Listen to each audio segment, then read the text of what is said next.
Alice Lake lives in a house by the sea. It is a tiny house, a Coast Guard's cottage, built over 300 years ago for people much smaller than her. The ceilings slope and bulge, and her 14-year-old son needs to bow his head to get through the front door. They were all so little when she moved them here from London 6 years ago. Jasmine was 10, Kai was 8, and Romaine the baby was just 4 months old. She hadn't imagined that one day she'd have a gangling child of almost 6 feet.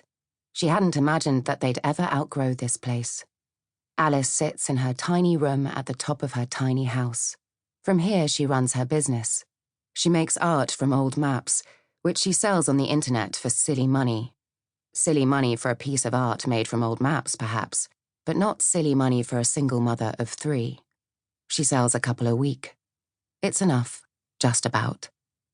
Beyond her window, between Victorian streetlights, a string of sun-faded bunting swings back and forth in the boisterous April wind. To the left, there is a slipway where small fishing boats form a colourful spine down to a concrete jetty, and where the great, dreadful froth of the North Sea hits the rocky shoreline. And beyond that, the sea, black and infinite. Alice still feels awed by the sea, by its vast proximity. In Brixton, where she lived before, she had a view of walls, of other people's gardens, of distant towers and fumy skies. And suddenly, overnight, there was all this sea. When she sits on the sofa on the other side of the room, it is all she can see, as though it is a part of the room, as though it is about to seep through the window frames and drown them all. She brings her gaze back to the screen of her iPad. On it, she can see a small square room, a cat sitting on a green sofa licking its haunches, a pot of tea on the coffee table. She can hear voices from elsewhere, her mother talking to the carer, her father talking to her mother. She can't quite hear what they're saying, because the microphone on the webcam she set up in their living room last time she visited doesn't pick up sound in other rooms properly. But Alice is reassured that the carer is there, that her parents will be fed and medicated, washed and dressed, and that for an hour or 2, she won't need to worry about them. That's another thing she hadn't imagined when she'd moved north 6 years ago, that her spry, clever, just-turned 70-year-old parents would both develop Alzheimer's within weeks of each other and require constant supervision and care. On the screen on Alice's laptop is an order form from a man called Max Fitzgibbon.